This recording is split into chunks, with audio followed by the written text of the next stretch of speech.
the Rise Up See Red podcast, all about the Arizona Cardinals and the NFL, featuring insider and outsider perspectives. Enjoy the best hour of Cardinals talk on the web. Now here are your hosts, Jess Root and Seth Cox.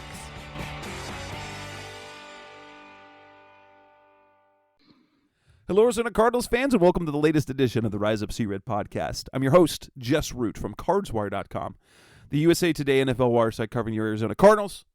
My co-host is Seth Cox from RevengeOfTheBirds.com, the SB Nation Arizona Cardinals site, and he's also one of the hosts of the original Draft Breakdown podcast. And that part of his internet world of football analysis.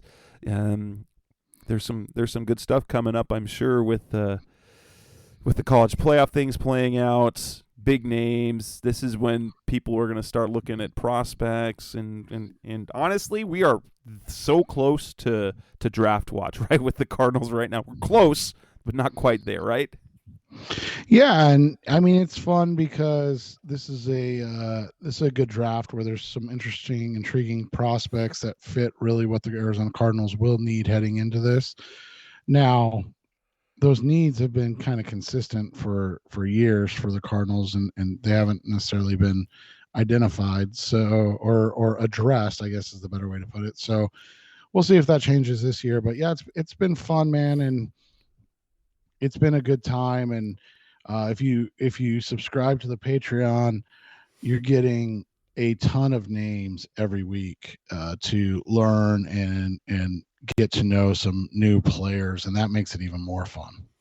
And this is episode 381, and guess what, guys? We get to talk about a Cardinals win. Not only did they pick up a win to improve to 4-6, it's a division win, and it's a win over the Rams, although it was not the type of game we expected, as it was a battle of backups. In this edition of the show, we will talk about that win the Cardinals have had as Colt McCoy started in place of an injured Kyler Murray. We'll talk about Colt McCoy and how the offense looked, why it looked better. Did we think that the defense impressed? Eno Benjamin, a surprise release. What do we know from it? And we're going to give some take-ons. Now, obviously, when this episode hits, the new episode of Hard Knocks will probably be about ready to start. But we will talk about what we took away from the Hard Knocks episode, the first edition of that show, the premiere. And then finally look at the Cardinals' next game, the Monday night game in Mexico City against the San Francisco 49ers, wrapping up this 3-game swing of divisional games. So let's go ahead and get started, Seth.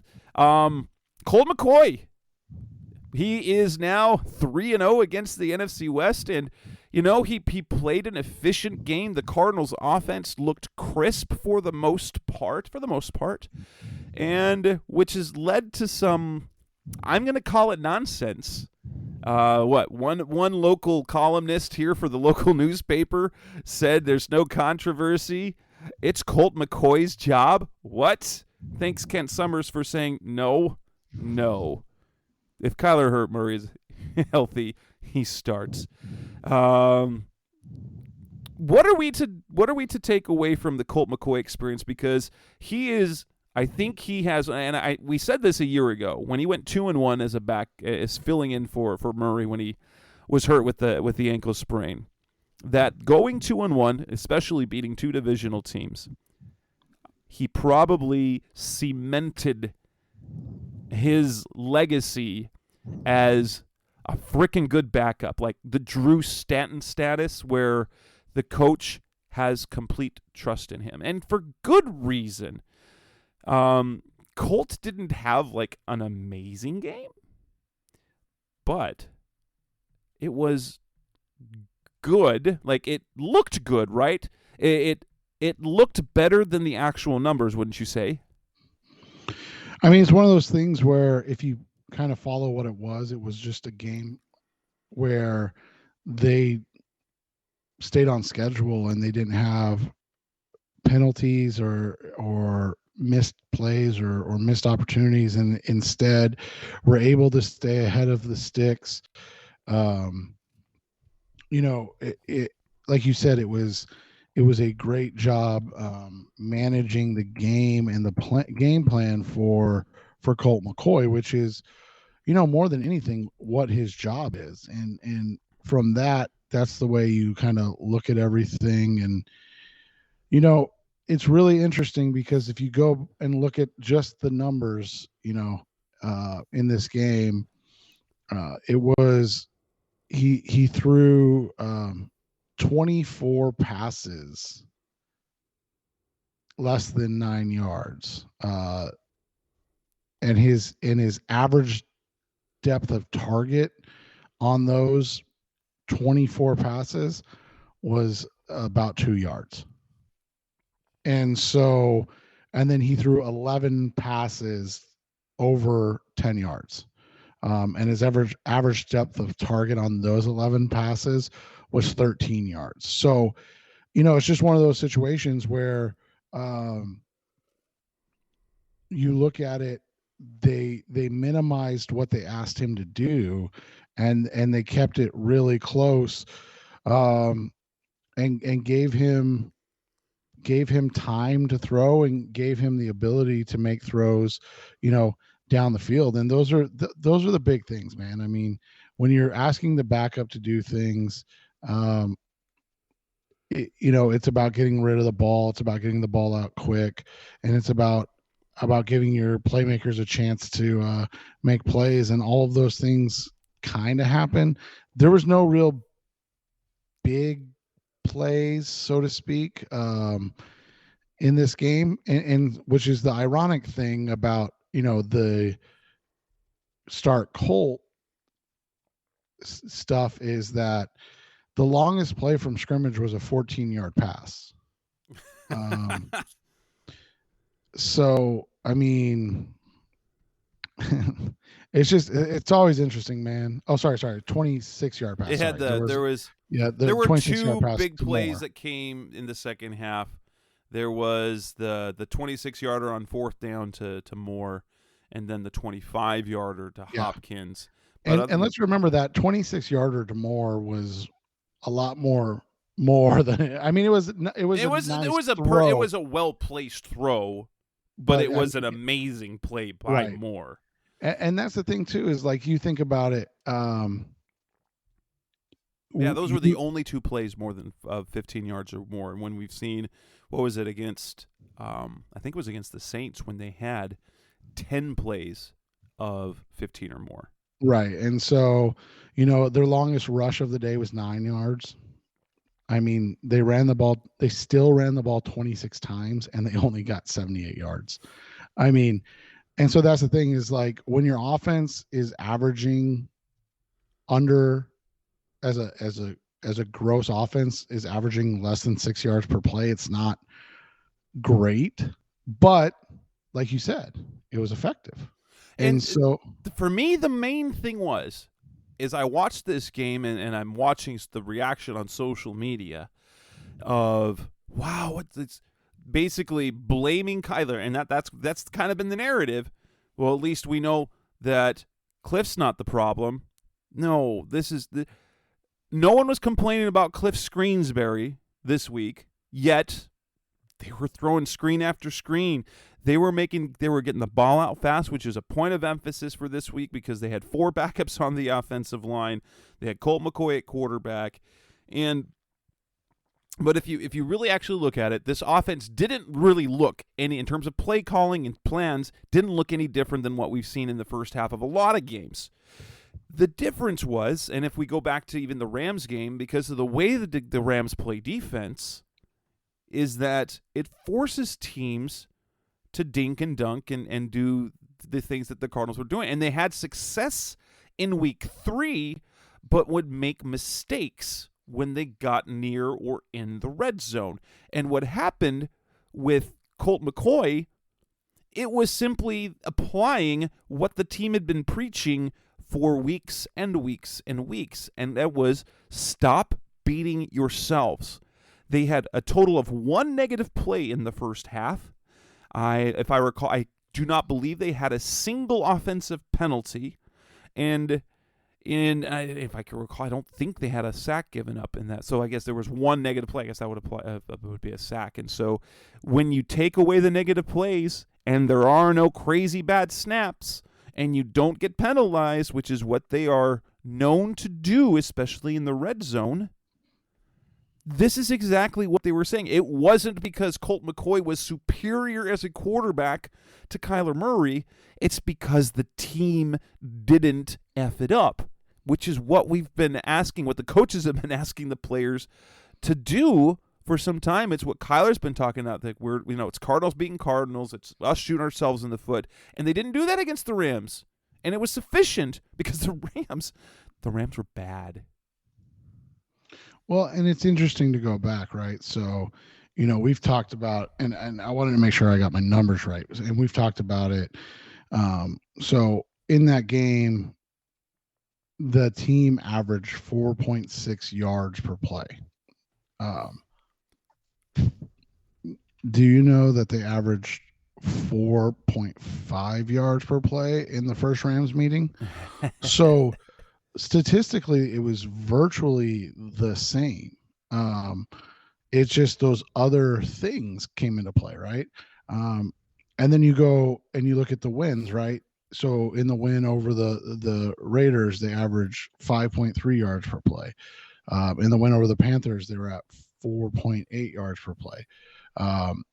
Even in the loss to the Eagles, they're at 5.3. So they're more productive. They're having better offensive production.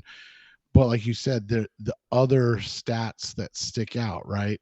Penalties, 6. For instance, in that Eagles game. So they're averaging more yards per play than the Eagles in that game. So they're statistically playing better offensively, and they have the turnover, right? They have the interception thrown. They've got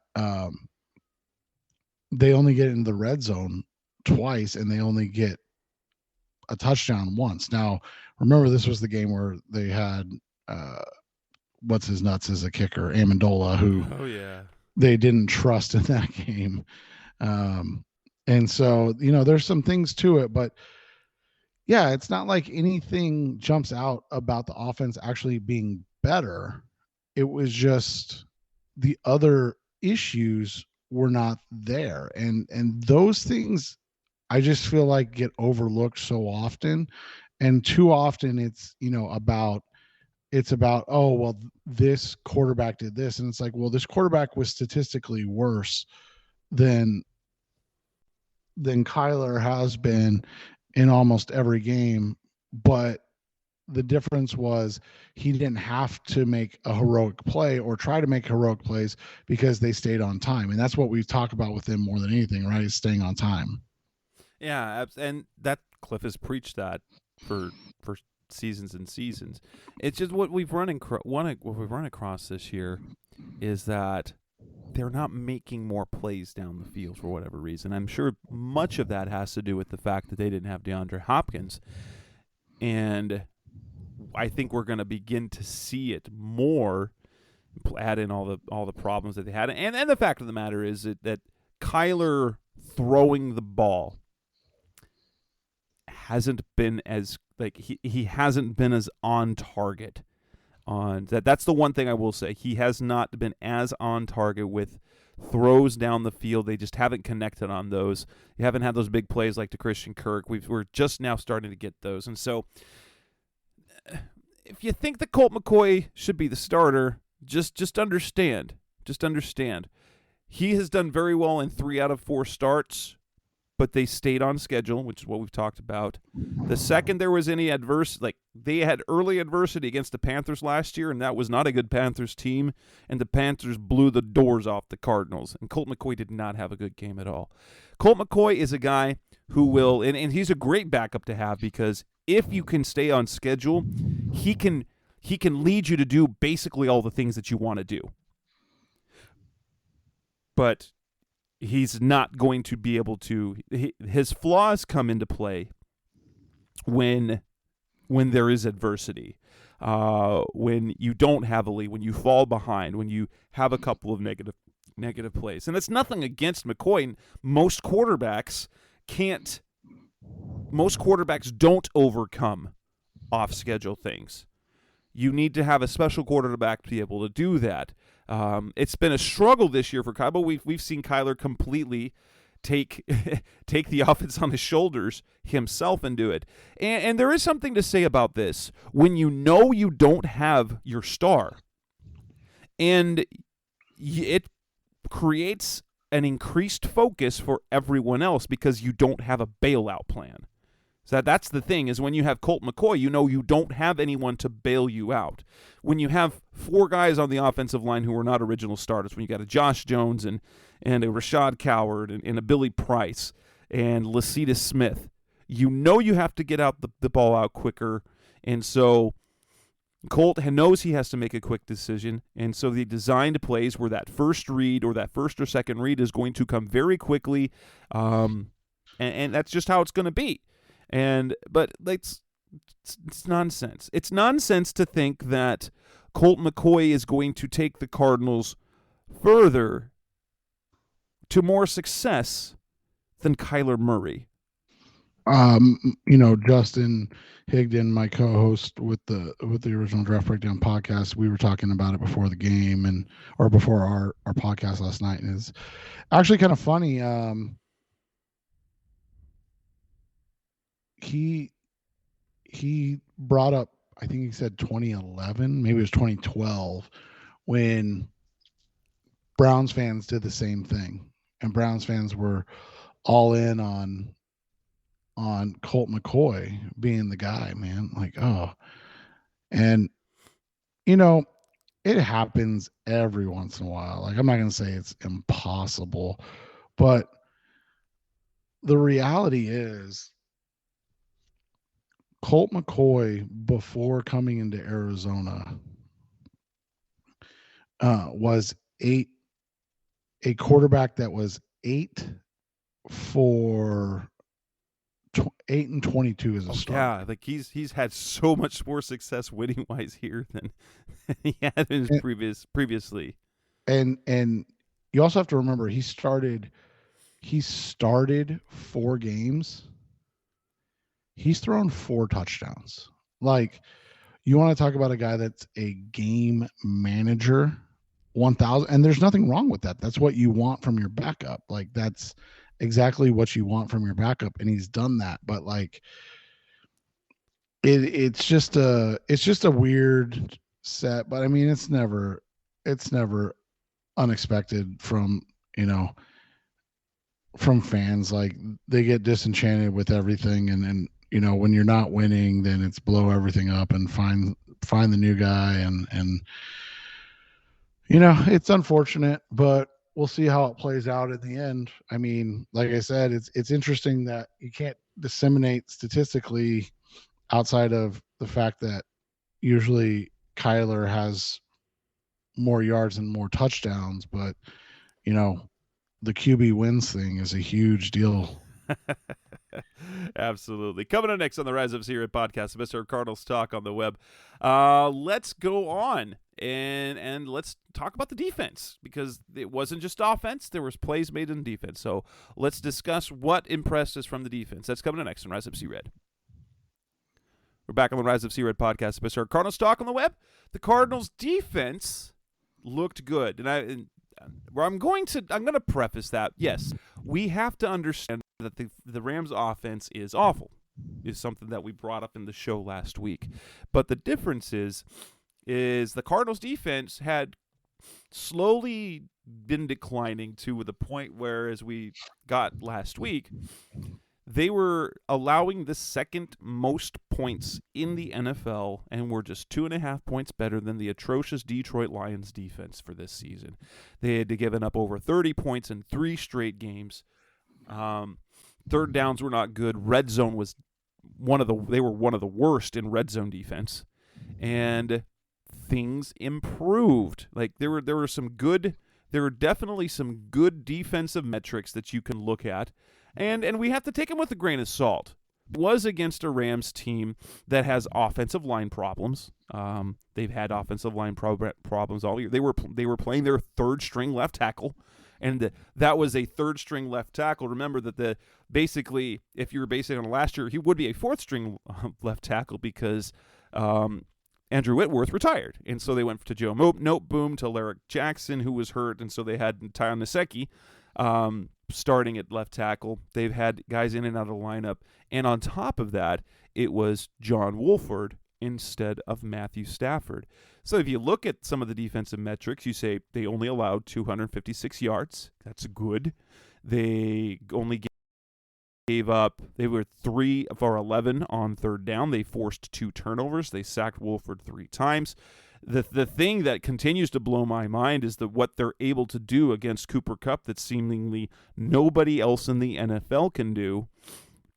They held him to 4 for 45 in Arizona earlier this year, and I think they're one of the only teams that have consistently held him to 70 or fewer yards. And it's not meant to have had much success against the Rams in wins and losses. But now Cooper Kupp had 3 catches for -1 yard. That said, this is a bad Rams offense right now. How impressed were you by the defense? I was happy about it, but I wouldn't say I was wildly impressed by it. I guess simply is knowing who they were playing. I mean, beating the Rams used to mean something, and it still means something to the sense that this team just doesn't do it. I wrote about it last week. It's actually baffling how bad they are against the Rams. I mean, since McVay has taken over, they had won one game, and that was Cliff Kingsbury last year. Bruce Arians 0-2. Steve Wilkes 0-2. Kingsbury was 1-7. I mean, I guess 1 win is good, but 7 losses is not good. The craziest thing was this, man. 8 points per game in those 2 games for Arians. 8 points per game. So 16 total points. Steve Wilkes got 9 total points in 2 games. Both their defenses allowed 32.5 points per game. And so Cliff is averaging just under 18 a game and allowing 26. So, I mean, you look at it, even statistically, he's been the only one that's close. So while the names on the back of the jersey are not impressive, the fact that they got only their second win against Sean McVay, it matters. It just matters for your psyche at the end of the day. It does. Right? Well, and division wins always matter. And going to 0-3 in division was hard. It was bad for them. Really bad, yeah. Going 0-4 would have been crippling. And so this is what they just were unable to do at the end of 2020 when Wolford started. It's because Kyler Murray got hurt, and then instead of Colt McCoy, they had Chris Streveler, and the other option was Brett Hundley, but he was inactive. So, and if you remember the times, why wasn't Hundley active? Because it wouldn't have mattered. Hundley wouldn't have been any better against that. Let's Rams just be honest. Local kids are favorites here, man. They love them. It's true. There are some things that I like. It was good to see Myjai Sanders get some playing time. He's just been getting better week in and week out. He has. It's nice to see. When he gets on the field. It's good to see, man. And you and I talked about it off the air too. The other thing that's been interesting / good to see is there's a real chance J.J. Watt gets to double-digit sacks this year. That'll earn him an extra $1 million too. That and that's really, really baffling. But I mean, you look at it, inactive. Going back to Myjai, inactive the first 4 games.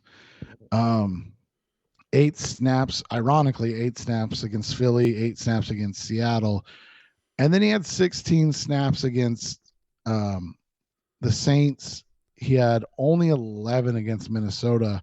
And then since then, he's been at 21 the last 2 games, 21 against Seattle, where he had another quarterback hit. And then in this game, he was super active, man. He had 21 snaps, but he had 5 tackles, and he had a tackle for loss, a quarterback hit, and then the sack. He also had a pass defense in this game and forced a fumble. So like that was a 2020 Dennis Gardeck like level production right there. Yeah, and Like, the reason why, and we'll see how that plays out, but he had been getting the playing time because Gardeck's been hurt, and Gardeck was brought back slowly. But I mean, it's interesting to see how the playing time shakes out over the next several weeks as Gardeck is healthy. You had to, because important to remember, they didn't have Byron Murphy for this game, and luckily, I will say luckily, because they were going against a backup quarterback, that made things tricky. Because that meant you were going with Antonio Hamilton and Marco Wilson, and the play of Antonio Hamilton reminds you see how he played, and you're like, that's what the Cardinals coaches were so thrilled about. And Hamilton got a game ball after the game. You can tell by the way the coaches react to him and the way he plays, how he plays, how much he fights. And not only that, but he plays well. And the background that he's got, he's been in the league, for like 6-7 years, and he's never been much more than a special teamer. But then this year, he kind of cracks the rotation. And it's a story, and it's to see him play well is good to see, because entering this year, when we were talking about you're going to rely on Antonio Hamilton, that was a big iffy. That was something neither one of us wanted to see, because you didn't want to count on a player who's literally never been a consistent starter. Yeah, and it's crazy to look at what you saw in this game, right? So there was only 61 defensive snaps, and Hamilton got 55. Your corner one was Marco Wilson with 61. Did a really nice job, I thought. And then from there, the next guy was Trayvon Mullen, who only played 25 snaps. And, you and I speculated last week about the Buddha situation. And in reality, I mean, he played the least amount of snaps he's played in a full game when, I guess, healthy. I mean, we know he wasn't healthy, right? But like when he rarely leaves the field. Like, right. He never leaves the field unless it's a schematical, like when they go goal line and they don't have any safeties on the field. Right. And so he played only 49 snaps, but we were speculating, like, what are they going to do? What are they going to do? And it was interesting that they didn't really do anything. No. And you know what? I think the emergence of Isaiah Simmons has really changed things, because he's just such a flexible player. They use him so much in the slot, making plays, because and we've seen it a lot. Like, and he's been getting better at it. So the fact that he's able to cover like legitimate slot receivers, he can cover them. But yeah, it's made things much more. It's made things easier, I'm sure, what it is for Vance Joseph, and it's created challenges for him to find ways to use him. But what it has done is he's actually mitigated all the question marks that we had about the cornerback position, because they really only have to they kind of use 2 and a sprinkling of a third over the course of a game. Right, and so it'll be interesting to see how that plays out, obviously, when Byron comes back and is healthy. And obviously, like you said, the Rams are just not a good team right now. So it's a lot easier, especially, and I mean, obviously you hate to say it in this game, especially when Cooper Kupp got injured, because now all of a sudden you're just kind of like, oh, this team's terrible. Cooper Kupp was their entire offense, and now he's going to be out at least a month. And so, with that, it's a little different. But I mean, I'll say this, man. This was probably the best defensive performance we've seen this season.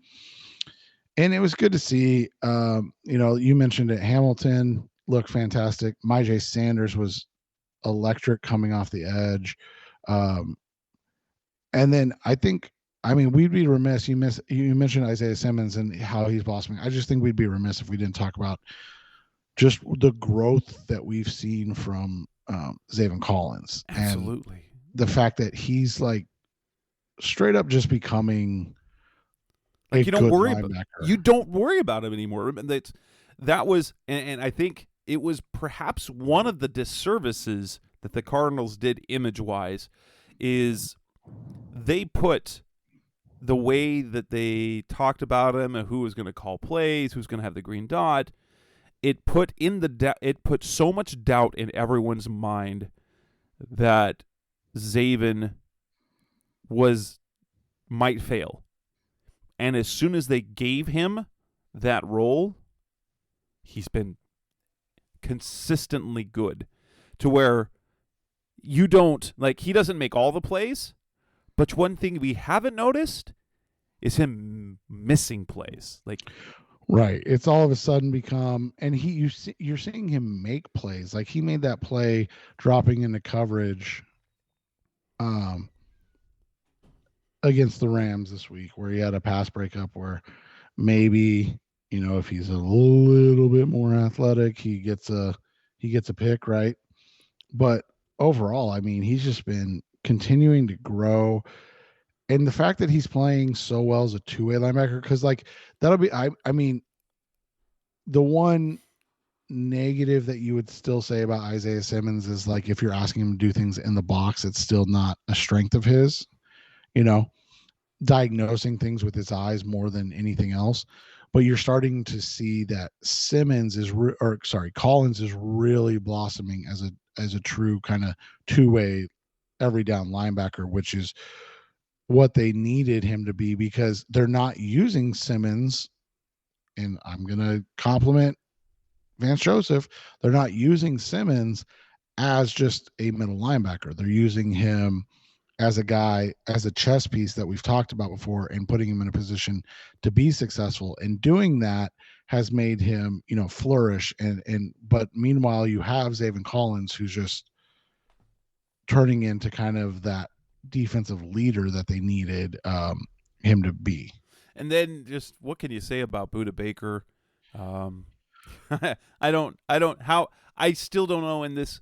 I got a little conspiracy theory to this that perhaps it was overplayed, the initial injury, but the fact that within a week's time you go from high ankle sprain, will miss at least 2 to 3 weeks, to definitely out this week and maybe day-to-day next week, to starting playing and 48 of the 60 snaps or 49 or 61 snaps, an interception, and you never, literally the only time you notice the ankle, with the limp, is after his 53-yard interception return. There was no evidence of any hobbled running when he was running with the football. It was just after the fact. So Budda's not real.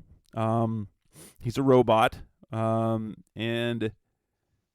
I'm glad he's on our team, right?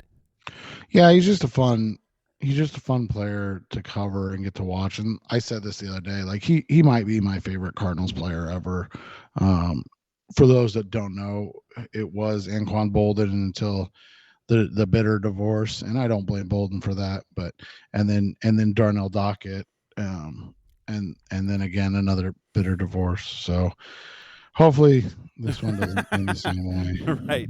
Coming up next on the Rise Up Sea Red podcast, the best hour of Cardinals talk on the web. Let's talk about something that's been on the minds of Cardinals fans early this week, and that is Eno Benjamin, the surprise release. What happened there? That's coming up next on Rise Up Sea Red. We're back on the Rise Up Sea Red podcast, the best hour of Cardinals talk on the web. Eno Benjamin, a surprise release on Monday. Now a member of the Houston Texans, as he was claimed off waivers on Tuesday by the Houston Texans. So his NFL career continues.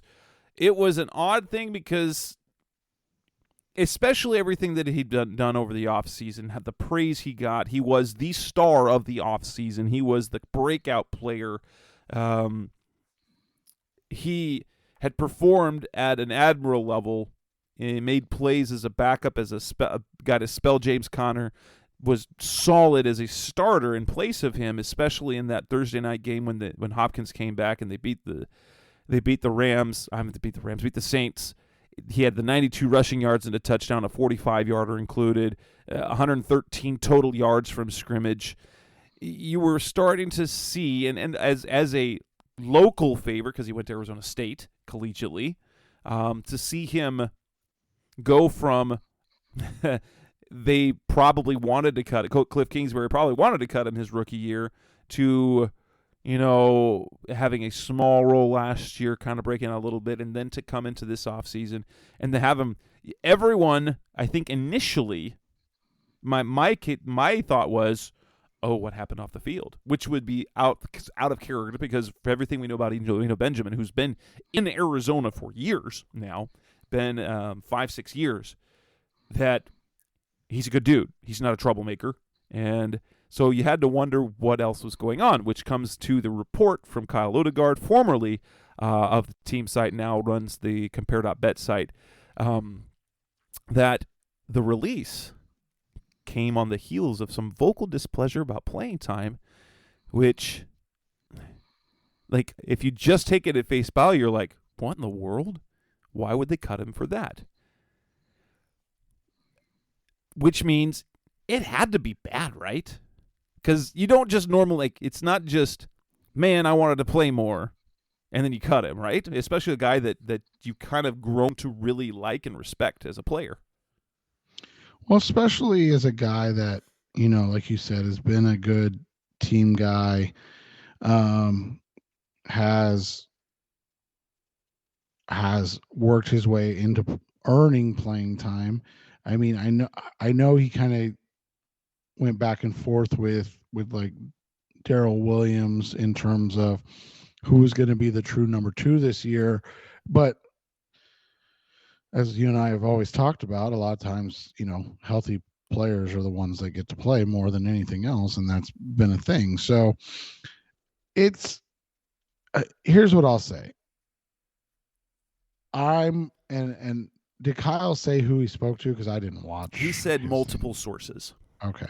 I don't know Kyle, so I'm not gonna, say that this is what happened, but here's what I will say is I'm guessing based on Kyle and the fact that he's a great guy, he's a hard worker, and he was, like you said, covered the team for a couple of years. I'm willing to bet he talked to Eno himself and got Eno's version of what happened. And that's probably, and then from there, probably like a staffer that was like, oh, this is what happened. Yeah, I don't doubt the information. There's talk that he got into it with an assistant coach. What it is that, and it feels off-brand. So this must have been stewing, right? Because as someone who seems as team guy, happy-go-lucky, I will accept my role. And yes, his role went from significant to nothing. His only snap was a kneel down, right? That was the only time I recall him on the field. I think he caught a pass in the game, didn't he? Or no, he returned a kick. Sorry, he returned a kick. Oh yeah, but on defense, on offense, his only role was, I think he was on the field for the kneel down at the end of the game. Well, and even the week before, he had only 17 snaps. Yeah, but it was but it's interesting because to get cut like that, it's got to be. I mean, that's a message cut, right? To me, that's a message cut, which means it had to be something quite egregious. Unless the Cardinals are super petty, which maybe is the case. But for a guy, for example, Steve Keim, who makes those decisions, is a huge Eno Benjamin fan. So my guess is that, without knowing specific details, if this is how it went down, after the game when everybody's thrilled with the win, everyone, because the Cardinals won, he was griping and moaning, visibly being a distraction to teammates, to coaches about not playing, even though the Cardinals won. And if there's one thing you can't do, it's whether it's an unspoken or a spoken, it's a very clear rule. If you are winning, you do not talk about your playing time. That's something you do not do, because it is a team game. And if you win, then it doesn't matter, right? Because the we is more important than me is always the message in the locker room. Was when things went south with Anquan, it was the year after the Super Bowl, right? It was the second playoff year. It was that last year, yeah. And that was about supposedly promises made, right, that never happened, and then he kind of soured on Ken Wisenhunt in part because Wisenhunt was part of contract talks, which bleeds over into the football field. I think, to your point, I think after that win over the Packers, if I remember right, that overtime win over the Packers in the first playoff game, I think he kind of threw a fit in the locker room that day. And I could be wrong, but I'm just kind of speaking to a similar thing. Like, there's a time and a place, right? If this is what happened, again, we're just speculating based on the information that we have right now. But there's a time and a place for things, right? Like, the time is definitely not after your team wins their first division game of the season and only beats the Los Angeles Rams for the second time in the Sean McVay era. Yeah. Like, it's and you shouldn't, when it comes to being unhappy about your playing time, you shouldn't be a spectacle. And maybe, we know that Cliff doesn't like to, and I don't like to read too much in what Cliff says about one guy to make it apply to another guy, because that's kind of extrapolating. It's kind of what people were saying when Cliff was talking about the preparation that Colt puts in, the communication, the being there early, the being there late, and it's like, oh, he doesn't say that about Kyler, therefore that's a slight on Kyler. He's throwing Kyler on the bus. No, I don't want to believe that. But when you have, for example, comments that Cliff said about AJ Green, and a guy who's been as good as he's been, Cliff, who respects the heck out of AJ Green, believes in him as a player, but took him out of his playing rotation. And Green has accepted his role and with class and with professionalism been able to work. And I know it's two different situations, because Eno was playing well and AJ was not. But when you have a guy like Benjamin, who literally has accomplished nothing in the grand scheme of things in the NFL, complaining and griping about playing time and apparently making a spectacle of himself, when you have a guy of the caliber of AJ Green accepting a what was a couple of games, a severely reduced role, and even he dressed for a game and did not appear. That literally is the first time in his entire career that he had done that. A far more decorated player, now definitely on the decline, that if AJ Green can do that, then you should be able to do that too. And we've got several examples of this on the team this year. Devon Kennard was a guy that happened. He was on the practice squad to start the year. Not that his time here at the Cardinals is definitely disappointing in terms of statistics, but a guy who's been established as a solid veteran in the team. Devon Kennard accepted a lower role. He was on the practice squad. Max Williams accepted being cut and then re-signed to the practice squad. Guys that have accomplished way, way more than Eno. And Eno, I will say, one of my favorite players. Loved him at Arizona State because I'm a big Arizona State fan. I'm an ASU guy myself. I've got season tickets since 2007, so I saw literally every game that Eno Benjamin played in college, and I was thrilled when he was drafted. But the part that I have a hard time with, it just feels like this feels off-brand. So either this was something that was stewing that came to a head, or maybe it just feels weird. And so I have to assume that with how locker rooms and teams, things like this go, is that was a big, he did something big, right? Yeah, that's what it feels like. I mean, that's the only thing you can really assume from this whole thing. There's not much else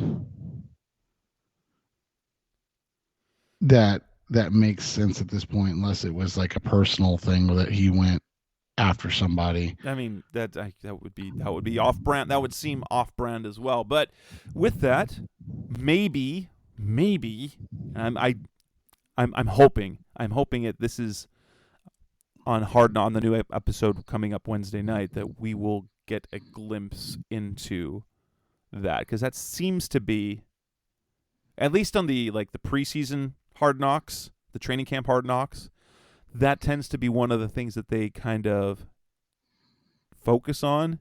It's one of the harder things for coaches to deal with, but I wonder if that will be addressed and if it will come up as sort of a team bonding. And the thing is that the Cardinals, the coaching staff has preached for weeks, even things are hard, is the one thing we're going to do is we're going to do this together.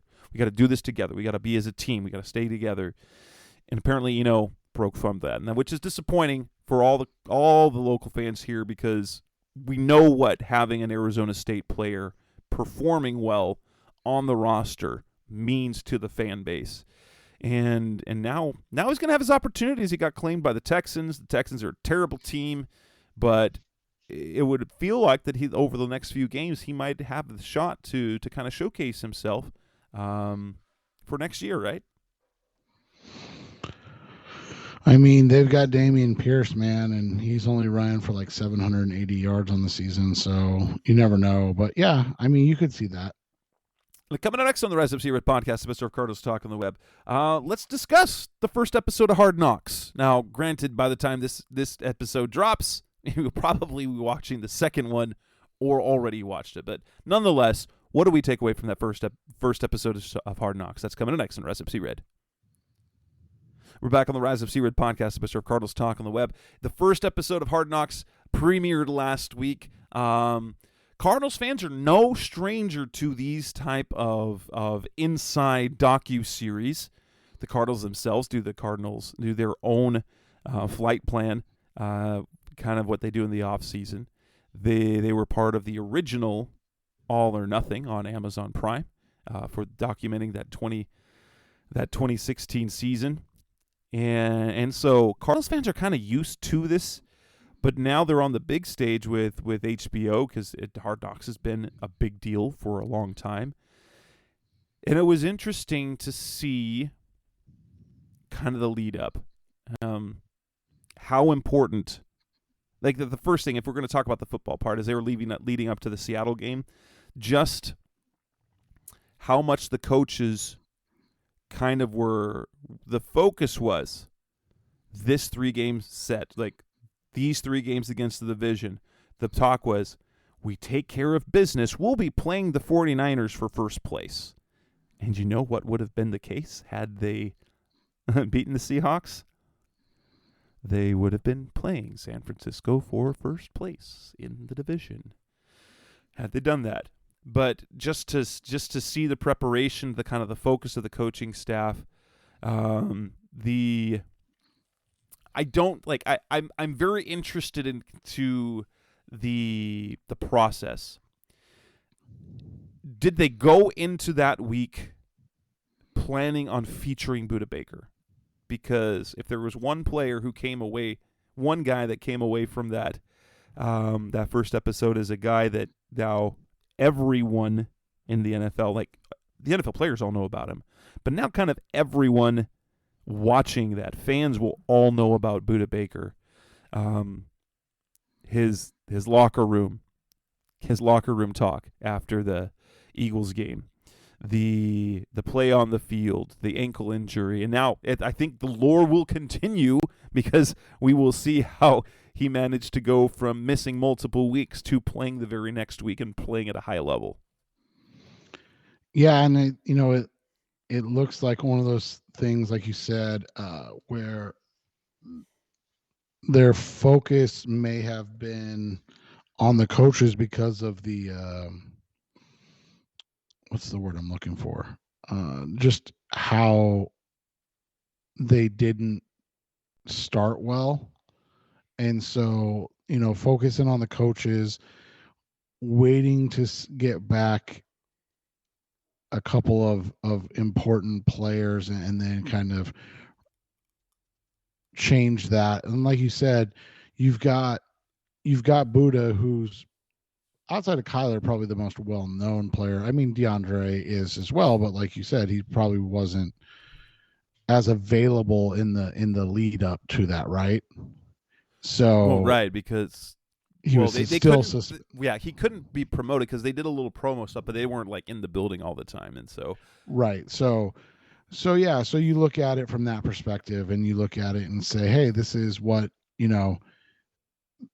this is what's going on with the coaches as they're struggling, and looking to get things put together. And then from there, you go to, you go to the guy who's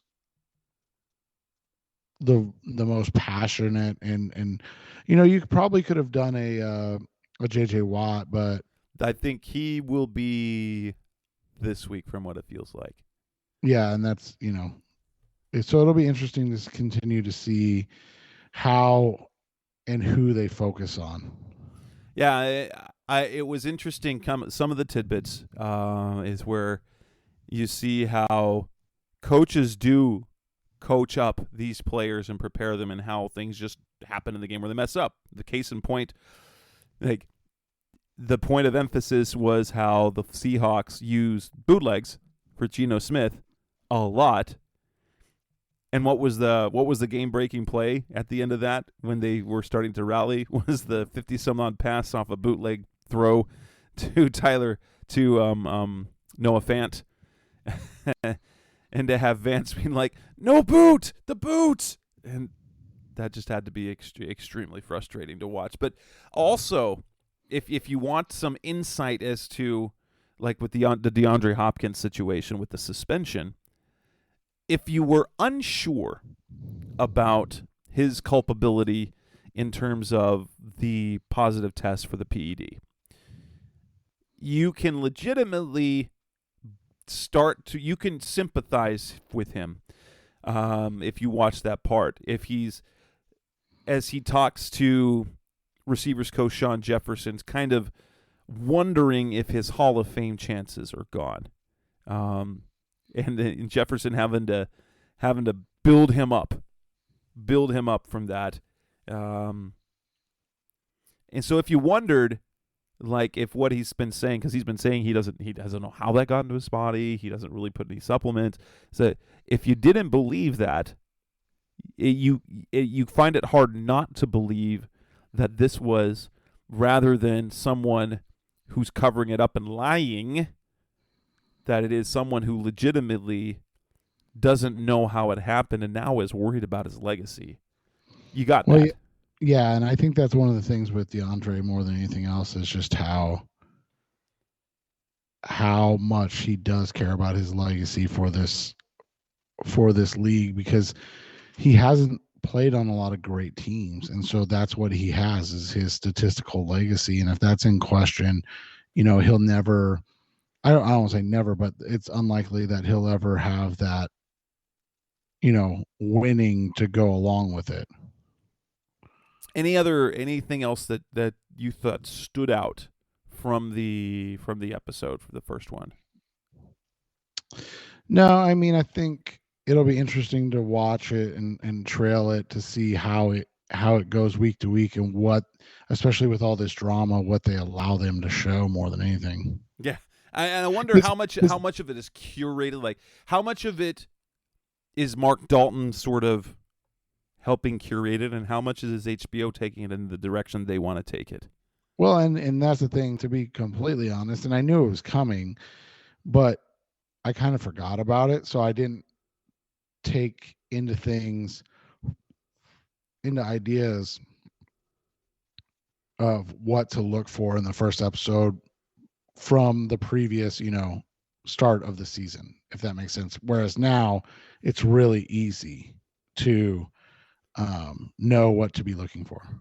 Yeah. Coming up next on the Rise Up Seaward podcast, the best of Cardinals talk on the web. Let's wrap up this edition of the show and look ahead to their matchup. Another critical game. If this last week wasn't the most, week 9 was the most important game of the season. Week 10 became the most important game of the season. Week 11 is equally important.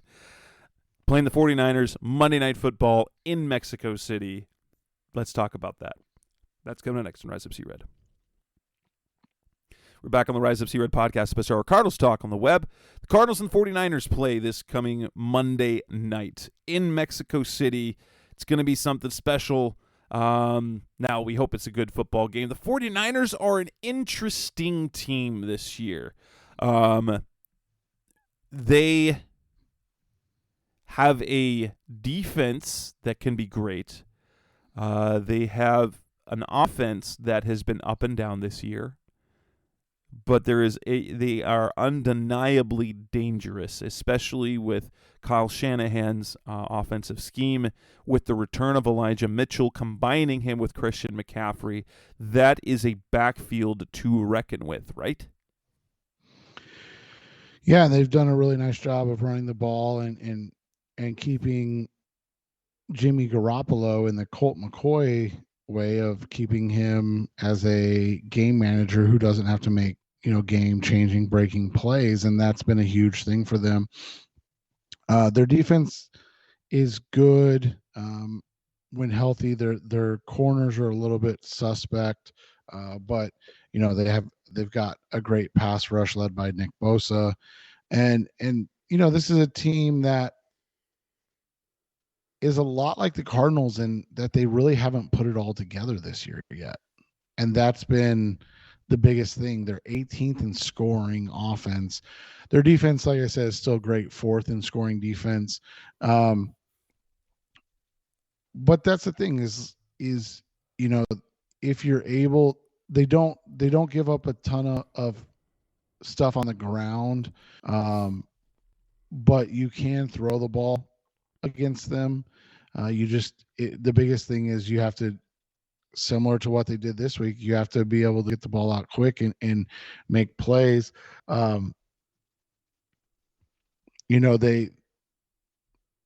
They lost to Atlanta, and Atlanta in that game, did a really nice job running the ball, which was, I think a little surprising, but I think they were down Nick that game. I could be wrong. They've lost to the Broncos. Yeah, they lost to the Broncos 11-10. Like, they're just a weird team this year, man. I mean, we all know about the first game when they lost to the Bears, but they've just been a weird team this year. They lost 2 in a row to the Falcons and the Chiefs, and then they were, they beat the Rams. Well, and then they started off, it looked like that the Rams were going to run away with it. Right. And then they flipped the switch because they were down 14-7, and then they scored 23 unanswered points. Yeah, and we know, like I said, the Rams aren't a great team this year, so it's a little different when we say that. But they've just been odd this year. I mean, you look at it, they gave up 72 to the Falcons and the Chiefs, but then they come back and they give up 30 to the Rams and the Chargers combined, right? Like, they're just a really inconsistent team this year more than anything else. That being said, it does seem like they're starting to find their stride a little bit. The last 2 weeks, they've held both opponents under 250 yards total offense. They're putting up they're putting up under 400 yards of total offense, but it's getting better. So we'll see how that goes.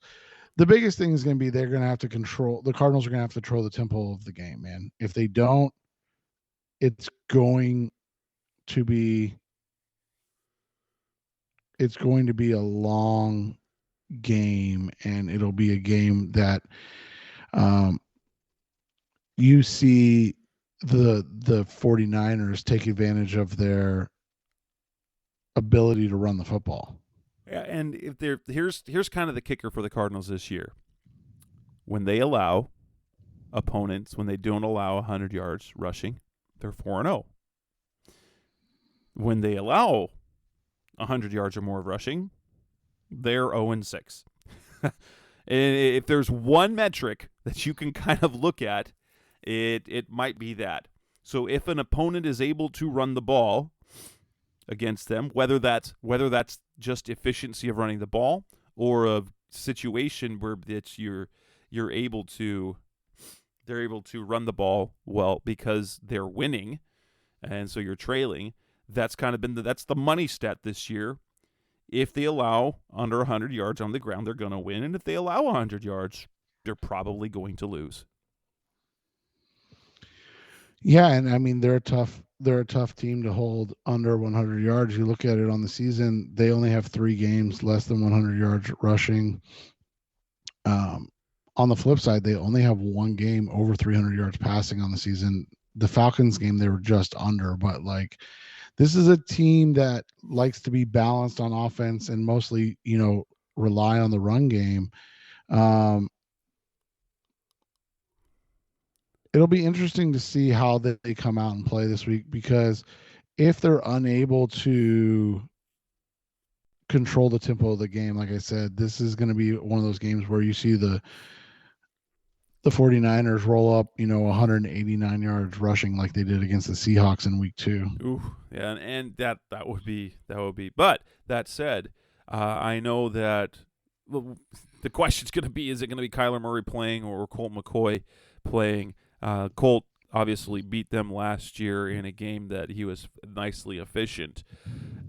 Nick Bosa in 5 games against the Cardinals has only 1 sack. DJ Humphries has really handled him very well when he's guarded him, when he's had to block him.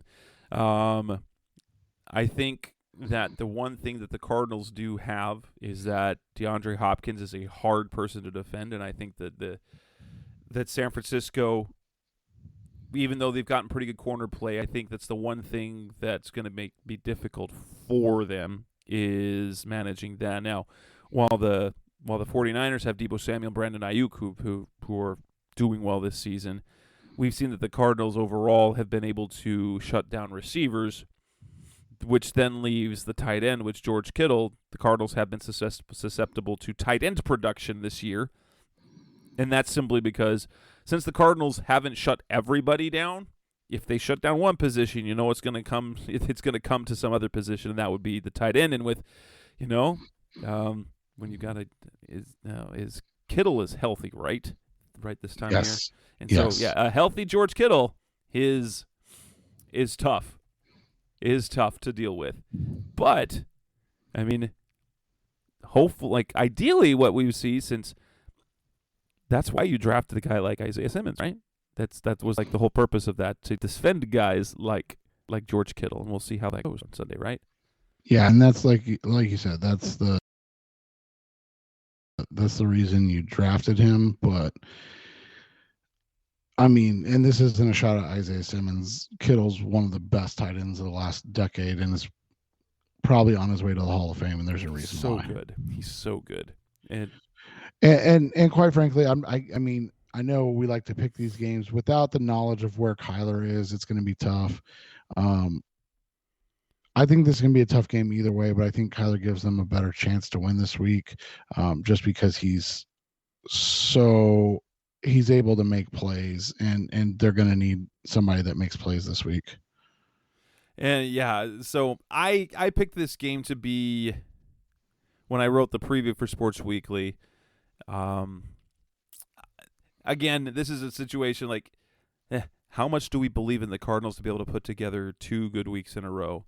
And even last year when Colt McCoy played, it wasn't like he won 2 games in a row. He had a good game, he had a bad game, and then he had another good game. So if it's not Kyler, what can we expect from them? And then defensively, that's the part that's hard to do, because if the offense has any struggles at all, the defense for the 49ers will make it very, very, very difficult. Bosa has been extremely productive in the pass game this year and pass rushing. And they just, like, kind of the weakness that the Cardinals have defensively is that if they give up rushing yards, which the 49ers can do quite well, is you're going to run across kind of a situation where it's kind of the perfect, not so perfect matchup. For through 8 games this season that Nick Bosa's played, 9.5 sacks, which that's like the total amount that J.J. Watt and Zach Allen have, like, together. Right, and that's the thing is, like, McCoy has to be good if he plays this week, and they have to be able to get the same type of quick game out, and if they're not able to, it's going to be a long night. 29 sacks in 10 games the Niners have had. It's Monday Night Football, man. It's in Mexico City. It's gonna be a show. I really hope the Cardinals put up a good effort more than anything else. I don't have and maybe because I predicted the Rams would win, so maybe this will be my new thing, is to, while I am a optimist, I'm positive when it comes to things with the Cardinals. I believe that's how you should be a fan, is even if you're unhappy, believe what you can believe. But I picked the Rams to win last week and the Cardinals won, so I think I can pick the 49ers to win. And that's more than just superstition. It's not the reverse jinx we're trying to go with. But I think it'll be a good game. I've got the 49ers winning 24-20. And honestly, if that happens, I mean, nobody wants to lose, but I would be okay. I mean, I would as long as they're competitive and it's not 24-7, and then they score a couple quick ones and try to get back into it late. But if it's 24-20 or 24-17 and they kick a field goal and then can't get the onside or something and lose like that, I'm okay with it. It would be less than ideal, especially because while the NSO, I have Dave Roosterburstein on AM 1060 to thank for this, because after the Cardinals lost to the Seahawks, it felt like we were writing the rest of the season off. On my radio spot on 1060 last Wednesday, my faith was restored, at least for a glimmer of light and hope, is the fact that the NFC is so bad. And entering week 10, that there were 2 games separating the 7th seed with last place in the division, in the conference. And like the Cardinals were 13th entering week 10, but we're only 2 wins behind the 49ers, and the teams that they're ahead of and now have moved up to 11th, but have the same record as the Packers and the Falcons. The Cardinals will play the Falcons later this year. The one that kind of was a monkey wrench was Washington winning, because the Washington had lost and the 49ers had lost. If the Cardinals went into this week if the 49ers had lost, then the Commanders had both lost, and the Cardinals would be in a position where, after playing the 49ers, they could jump all the way up to number 7 and be in the wild card spot, which is wild. And so, but division games are critical. They have to win this game. Otherwise, dropping to 4-7 is going to, while things are still possible, we then get into that scenario even where it is that you no longer control their destiny. The Cardinals do not control their own destiny in the division, but still sort of control their destiny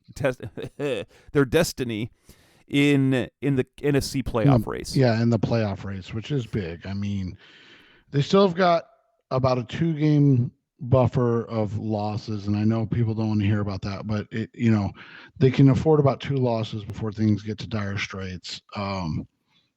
And every win just puts them in a better position to compete for that 7 spot. And maybe, just maybe, what we saw last week is just enough confidence and execution to then build on something. I'm not ready to say it will happen, but maybe having, if that's the one thing that Colt McCoy can do, is that he can get them and keep them on schedule. And then maybe if Kyler can come back, they can result in some big plays. But I'm going to predict a 49ers win. The Cardinals still haven't been playing consistently enough for me to believe, and their success last week was against a team that is struggling mightily. The 49ers are not a mightily struggling team. They are a scrappy team that, they have some losses they shouldn't, but nonetheless. And my pick for this year, I was down on the 49ers, but that was always based on the belief that it was going to be Trey Lance all year. You put Jimmy Garoppolo back on this team, and you're going to have a winning season. You know that you have a team that you can go to the playoffs and compete with, but ultimately, he's not going to be enough. So he's good enough to be good. But then you add Christian McCaffrey to that, like you said, yes. and it changes the dynamic of that team altogether. Absolutely. So with Jimmy Garoppolo starting and now adding Christian McCaffrey, this makes this team much more dangerous. And so can I confidently make a pick that the Cardinals are going to win? Sure, I think they could win. They might win running away 31-14. I don't think that's going to happen. I think the 49ers win, but I think it will be a competitive game, which we want to see the Cardinals continue to do. We don't want even if we get to the point where they are out of contention, you don't ever want to see that effort and fight wane. Right. And I think the 49ers win 28-24 in this one. Both of us have them losing by 4. So let's go with the Cardinals with a 10-point win, right? So let's reverse jinx it. I'm not trying to reverse jinx it, but just kind of that scenario. And with that, we will wrap up this edition of the Rise of Secret podcast, the best of Cardinals talk on the web. This is episode 381. We'll be back again next week, the night after the Cardinals play the 49ers. We can talk more about Hard Knocks.